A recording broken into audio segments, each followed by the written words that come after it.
दर्शन दर्शन दर्शन कुठे आहे? पाणी घे. काय डॅड? काय रे तू लवकर का आला सेट वरून? हा डॅड, माझं पोट खूप दुखत होतं. मग मला सांगायला काय झालं तुला? हा तुम्हाला सांगणारच होतो, पण डॅड ना सीन डिस्कस करत होते. मग मला वाटलं डिस्टर्ब कसं करायचं. शिवाय मी चीफला बोललो होतो. बोलला नाही तुम्हाला?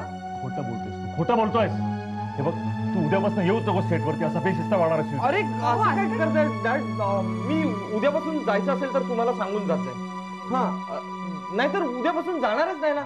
काही झालं ना तरी पण मी सेटवरतीच थांबेन, अगदी शिफ्ट संपेपर्यंत. नाव बघा हो, तो स्वतःला इतका सुधारण्याचा प्रयत्न करतोय. आपण आई वडील म्हणून जरा मदत नको का करायला? त्याला सुधारण्याच्या बऱ्याच संधी दिल्या आहेत आपण. आणि बघ असा उर्मटासारखा आणि उद्धटासारखा वागतोस म्हणून दोनदा याच्या आधी तुला घरी पाठवलेली. याचं वागणं सुधारत नाहीये. उर्मट मुलाचा बाप म्हणून माझं नाक कापून घ्यायचं नाहीये मला. डॅड, हवं तर मी उद्यापासून सगळ्यांशी, अगदी स्पॉट बॉयजशी सुद्धा अतिशय विनम्रपणे आणि अदबीने बोलेन. हवं तर मी तुम्हाला स्टॅम्प पेपरवर लिहून देतो. मी हमी देऊ का त्याची? नको नको, काही गरज नाहीये. हे बघ, एका अटीवर उद्यापासून कामावरती आहे. तिकडे शिस्तीत वागायचं प्रत्येक वेळी. यायचं सकाळी 8:30 वाजता, 9ची शिफ्ट असेल तर. लॉर्ड सारखं गाडीत बसून माझ्याबरोबर यायचं नाही. जाईल हो, जाईल. 8:30 वाजता जाईल. मी शिरोळ्याला सांगेन तुमच्या आधी तो त्याला सेटवरती सोडून येईल. नाही नाही, शिरोळे वगैरे काय नाही. इतर असिस्टंट सारखं वागायचं. सकाळी लवकर उठायचं, निघायचं, ट्रेनने बसने स्टुडिओमध्ये यायचं. अशा पद्धतीने काम करायला तयार असशील तरच उद्यापासून ये. आहे तयार? हो आहे. असशील तयार तरच उद्या इकडे ये आणि मला वरती डिस्कस करायला यायचं सेट वरती. चल लवकर ये. अरे बस नाही येईल तो. काय येईल काय येईल? बास झाला मॉम, आता मला झेपत नाही हा ड्रामा. तुला करायचं तर तू करत बस. मी चाललो आपल्या जुन्या घरी. तू काय बोलतोस? तुला काही कळतंय का? कळतंय. तुला कळतंय का? मी बस ट्रेन. जरा शांत राहा दर्शन. तरी आता काय सांगितलं कळलं का तुला? ही शेवटची संधी देतोय तो तुला. आता जर त्याला जिंकलं तर सगळं काही मिळेल, नाही तर बसा. तो हाक मारतोय. जा बाबा जा. जातो. नशिबात आता काय बसच आलंय ना. Tang tang tang tang. Hello देवा रे. मी आज तुम्हाला एवढ्यासाठी बोलवलेलं आहे की जोशी मॅडमना, म्हणजे तुमच्या आईला, मी 2-4 दिवसात डिस्चार्ज द्यायचं ठरवलेलं आहे. पण त्याआधी बिल भरावं लागेल ना? तुम्हाला बिलाची एवढी कसली घाई? म्हणजे मी बिल मागतोय आणि तुम्ही देत नाही म्हणून मी तुमच्या आईला डिस्चार्ज देणार नाहीये. नाही डॉक्टर, तसं नव्हतं आम्हाला म्हणायचं. नाही, ते कुठल्या तरी जाहिरातीत दाखवतात ना, त्याप्रमाणे बिलाचा आकडा बघितल्यावर आम्हालाच ऍडमिट करायची वेळ आली असं नाही ना होणार? नाही, तसं काही होणार नाही. तशी वेळ येणार नाही. Trust me. आता मी काय सांगतो ते अगदी लक्षपूर्वक आहे का? हे माणसाचं हृदय असतं ना, हे एक सतत अथकपणे काम करणारं एक अद्भुत यंत्र आहे. म्हणजे त्याला होणारा आजार हा काही प्रमाणात बरा करता आला तरी सुद्धा त्यानंतर त्याची सतत काळजी घेणं आवश्यक आहे. म्हणजे अतिश्रम टाळणं, मानसिक तणावापासून दूर राहणं आणि कुठलंही इन्फेक्शन होऊ न देणं. शुद्ध हवा, शुद्ध पाणी, शुद्ध अन्न, या सगळ्यांची काळजी तुम्हाला घ्यायला हवी. म्हणजे तुम्ही या सगळ्यांची काळजी अगदी सहजपणे घेतात असं मॅडमना वाटायला हवं. म्हणजे तुम्ही घेतलेल्या काळजीची काळजी त्यांना वाटता कामा नये. हो सर, आम्ही योग्य ती खबरदारी घेऊ.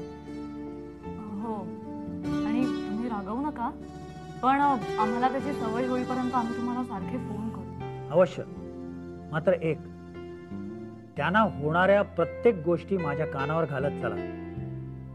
निदान पुढचे 6 महिने तरी. Is that okay? Yes sir, yes sir. Have a nice day. Thank you. पावसाळ्याचे दिवस होते. मी डोंगरावर कड्याच्या एका टोकाला बसून होतो. कड्याच्या टोकाला? किती उंच सर? असेल 2,500-3,000 फूट उंच असेल. 2,500-3,000? खाली दरीमध्ये हिरव्या रंगाच्या हजारो विभिन्न छटा होत्या. तो हिरवा रंग मी माझ्या डोळ्यांमध्ये भरून घेत होतो, साठवत होतो. रोमॅन्टिक. एकदम सगळीकडे ढग जमले. मेघांच्या त्या पडद्याने खालचं दरीतलं दृश्य झाकलं गेलं. अगदी एक फुटावरच सुद्धा दिसेनासं झालं. आणि सुसाटाचा वारा सुटला. आणि काही कळायच्या आत तीक्ष्ण बाणांसारखे अब्जावधी पावसाचे थेंब त्यांनी माझ्यावर एकदम हल्ला चढवला.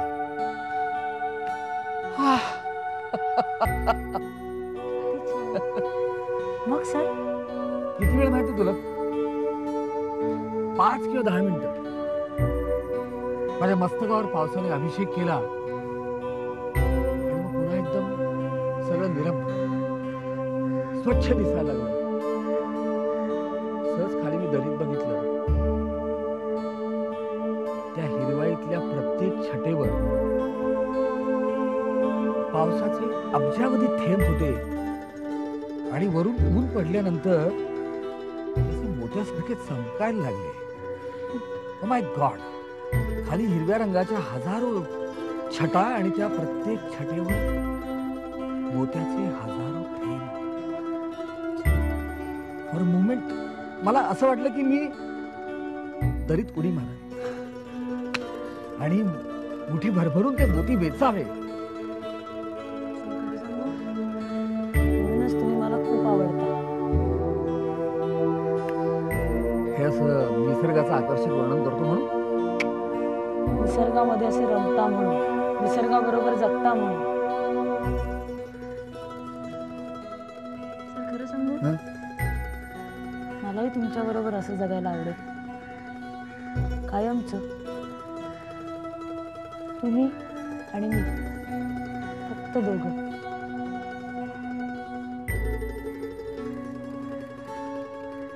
तू काय बोलतेस? भानावर आहेस का? माझ्या पोटाला हात लावून बघ, खड्डा पडलेला जाणवेल तुला. काहीतरी काय. अगं तुझं वय काय, माझं वय काय, तुझ्या वडिलांच्या वयाचं आहे मी जवळपास. काहीतरी काय, तुम्ही आणि मी फक्त आपण दोघं कायमचं. सर पण काय हरकत आहे? हे बघा, प्रेमाचा, आपण एकमेकांना आवडण्याचा आणि वयाचा काय संबंध?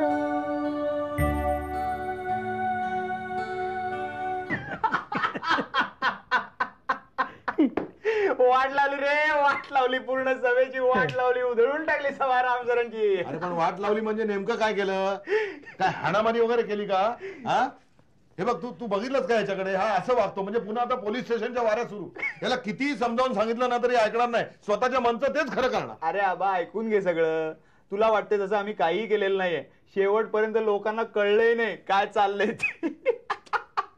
राम सरांना तरी गाढवाला कळलं गेलं कोण जाणे. काय बाबा, प्लॅन कसा होता? एकदम फटाक साहेब. सभेचा एकदम राडा झाला साहेब. अरे राडा कुठला, चेंदा मेंदा करून टाकला सभेचा. भाषा बघितली त्याची, भाषा बघितली. चेंदा मेंदा केला पण हाणामारी केली नाही. कोणी विश्वास ठेवणार आहे याच्यावर? अरे आबा, ऐक तर सगळं. गंमत तर सगळी पुढे. अरे राम शरण भाषण करायला उभा राहिला. त्याची 4 वाक्य होतात ना होतात तेवढ्यात एका कोपऱ्यातनं फटाक्याचा आवाज सुरू झाला. तो थांबायलाच तयार नाही. त्याला कळेनाच. अहो 5,000ची माळ लावली होती. रामशरणला वाटलं की त्याच्यासाठीच फटाके वाजतात की काय. ते होतंय ना होतंय तेवढ्यात दुसऱ्या कोपऱ्यातनं 5-50 पोरं ओरडायला लागली, रामशरण जिंदाबाद, रामशरण जिंदाबाद. रामशरणला काय कळेनाच ही कोण ओरडायला लागली. त्याला स्वतःच्या पोरांना काय ऑर्डर द्यायच्या हे पण कळत नव्हतं. आणि त्यात कर म्हणजे बबन. काय काय काय केलं काय बबनेनी? हा, म्हणजे त्यांनी स्टेजवर जाऊन रामशरणला कानफडला? परवडलं असतं रे ते केलं असतं तर. पण सभेच्या एका बाजूला सगळ्या लेडीज बसल्या होत्या आणि हा बबन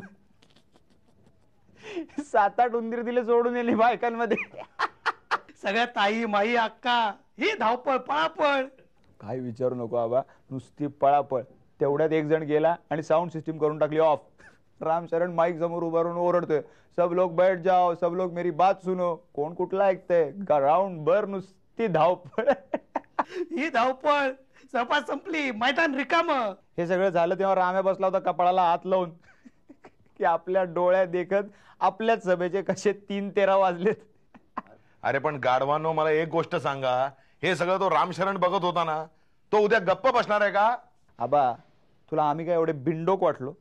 अरे हे जेव्हा सगळं चाललं होतं ना, तेव्हा मी होतो सिनेमा बघत. हे बघ, तिकीट पण जपून ठेवलंय पुरावा म्हणून. आणि हा बबन, हा तिथेच होता ना? काय रे, तुमची पोरं? नाही, बबना तिथे होता, पण पोरग एकही ओळखीचं नव्हतं, सगळी नवीन पोरं होती. अरे पण हा बबन्या होता ना तिथे? सांगू काय?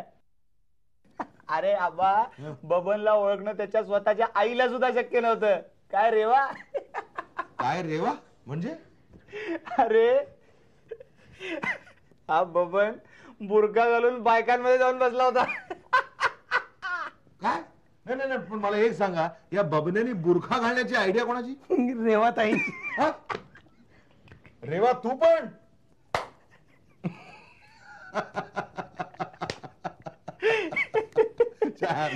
रामशरण गेला 12च्या भावात. अरे बाबा तू गप रव रे, मी तुका सांगते.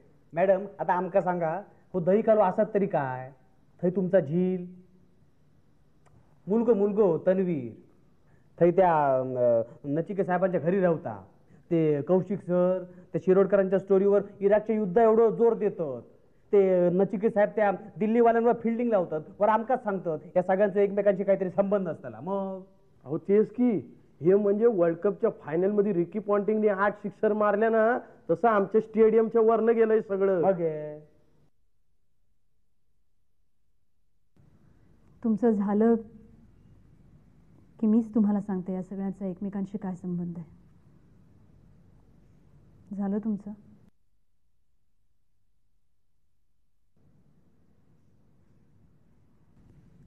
माझा मुलगा तन्वीर हा माझा आणि हे आकांक्षा, हे बोलण्याची काही गरज आहे नचिकेत. या दोघांना फार काळ अंधारात ठेवून कदाचित तोटाच जास्त. प्लीज मला बोलू दे. मॅडम तुमका सांगायचं नसेल तर राहू दे, आमची जबरदस्ती नाही. बरोबर ना रे? हो. नाही परशुराम, मी आपणच सांगते.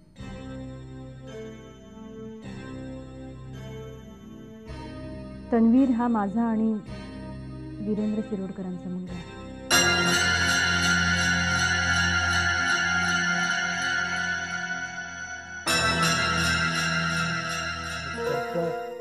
आपल्या डोक्यात तर भलत्याच शंका येत होत्या. अरे रामा मॅडम, आमका वाटला त्या कौशिक साहेबांचं चेडूक म्हणजे मुलगी हो आणि तन्वीरचं काहीतरी प्रेम प्रकरण असताना असा काहीतरी भलताच रे. आता तुम्हाला कळलं कौशिक सर या स्टोरीच्या आणि त्यानिमित्ताने माझ्या काय एवढे हात धुवून मागे लागले होते ते. म्हणजे मॅडम, कौशिक साहेबांनी 7-8 वर्षापूर्वी तुम्हाला लग्नाचं विचारलं होतं आणि तेव्हा तुम्ही त्यांना नाही म्हणला होता, म्हणून तर त्यांनी हे सगळं बघितलं. आकांक्षा, हे मी तुला फार पूर्वीपासून सांगत होतो, पण तुला कळत नव्हतं. आता यात न कळण्यासारखा असा काय? एक नंबरचा डांबीस तो कौशिक. आता सापान सरळ चालूचा म्हणल्यानी तरी सापाक जमात काय ते? असो, आहे हे असं आहे. आता मला सांगा काय करायचं. अर्थात माझी खात्री आहे, म्हणजे मी माझ्यापुरतं ठरवलंय की कौशिक सरांच्याच काय इतर कुणाच्याही दबावाला मी बळी पडणार नाही. असं स्पिरिट पाहिजे मॅडम. मॅडम तुम्ही आता बघाच आम्ही दोघं काय मजा करतो ते.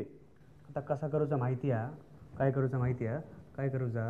आता कौशिकने ते आख्यान पुन्हा लावला ना, तर सगळा रामान ऐकान घ्यावचा आणि सिरियसपणे त्याका विचारूचा, बाबा रे आता माका सांग, ह्या रामायणातली सीता नक्की कोण असतली? असं उभो चेहरो करून. हे बघा, जे काय कराल ना ते जरा जपून करा आणि मॅडमने जे काही सांगितलं ते तुमच्या पुरतच मर्यादित ठेवा. कळलं? काय साहेब, तुम्ही आम्हाला दोघांना काय एकदमच विना टेरेसची बिल्डिंग समजलात का काय? नाही. चल मॅडम येऊ? या. चल.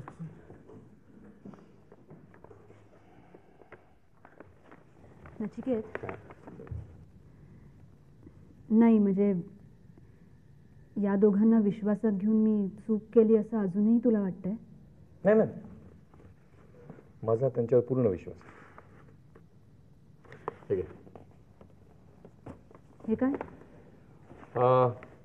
वीरेंद्र शिरोडकरची पूर्ण स्टोरी याच्यामध्ये रेकॉर्ड केली आहे.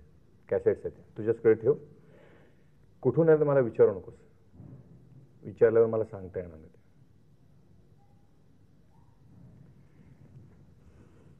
नको नचिकेत, तू प्लीज या टेप्स तुझ्याकडेच ठेव.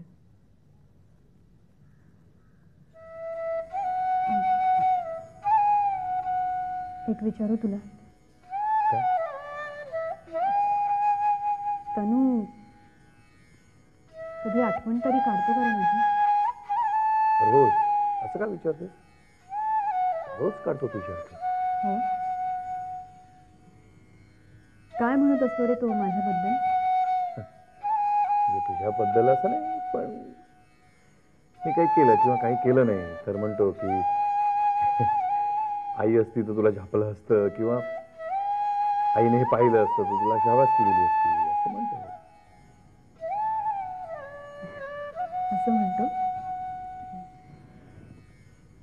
खरं नाही वाटत आहे मला, खरंच. आकांक्षा,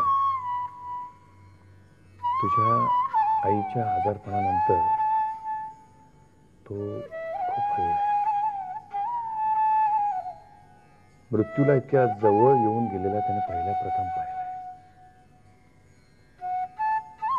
पण एक सांगतो आकांक्षा, तुझा मुलगा आहे ना, खूप गुणी आहे. त्याला हातून निष्ठू देऊ नकोस. मी प्रयत्न करते, पण मला खात्री आहे मला यश मिळणार. आणि तनूही. ये स्पिरिट पाहिजे.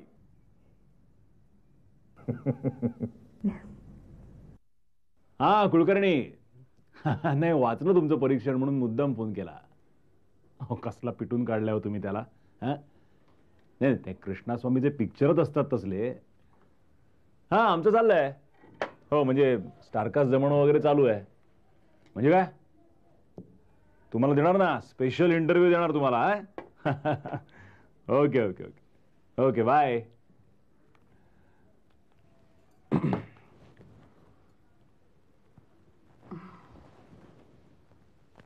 तुम्ही कुठे बाहेर जाणार आहात का? नाही, तुम्हाला थोडासा वेळ असेल तर जरा बोलायचं होतं मला. 5 मिनिटं आहेत, बोल काय ते. तसं बोलायला मला जरा अवघडच वाटतंय, पण बोलायला पाहिजेच नाही का. मला मला थोडे पैसे हवे होते. पैसे कशाला? एरवी मागितलेही नसते मी तुमच्याकडे, पण माझ्याकडे आता काहीच शिल्लक नाही आहेत. आणि माझे आर्टिकलचे 2-4 चेक्स यायचे होते ना, तेही नेमके अडकून बसलेत. अहो आता इतक्यातच दिले होते ना?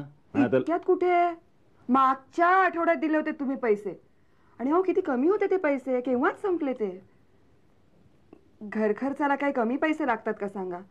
वाण्याचं बिल आहे, मोबाईलचं बिल आहे, विजेचं बिल आहे, ड्रायव्हरचा पगार आहे, गाडी आहे. आणि आपला ओव्हन होता ना, बऱ्याच वर्षापासून तसाच पडला होता तोही दुरुस्तीला दिलाय मी.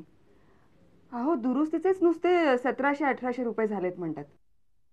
आणि शिवाय परत अंडी आहे, ब्रेड आहे, मासे आहेत, हे आहेत. साधारण किती पैसे हवेत? फार नकोत, 25-30 हजार रुपये. किती? 25,000? नाही नाही नाही, इतके पैसे नाहीत माझ्याकडे आता, आणि इतकी कॅश मी घरात ठेवत नाही. नाही पण कॅशच पाहिजे असं नाही आहे. तुम्ही चेक लिहून द्या ना मला, माझ्या किंवा दर्शनच्या नावाने. आमच्यापैकी कुणी काढून आणणार पैसे. नाही तर तुम्ही असं करा, शिरोळेच्या नावाने द्या चेक. कारण काय हल्ली दर्शन दिवस रात्र तुमच्या बरोबरच असतो, आणि मला बाई घरातली कामं उरकायलाच दुपार होते. तुम्ही शिरोळेच्या नावानेच द्या चेक. ठीक आहे, शिरोळेला चेक देतो मी. तो बँकेतनं पैसे काढेल आणि तुला आणून देईल. आणि बघ, दिलेल्या प्रत्येक पैशाचा हिशेब ठेवायचा. गेल्या वेळी मी तुला सांगितलं होतं मला हिशेब मिळालेला नाही. तू आणि दर्शनने जर विचित्र ठिकाणी पैसे खर्च केल्याचं मला कळलं ना तर याद राख. असं काय बोलता हो तुम्ही? असं कसं करू आम्ही? हे बघ, मी तुम्हाला दोघांना चांगलाच ओळखतो आणि तुला तर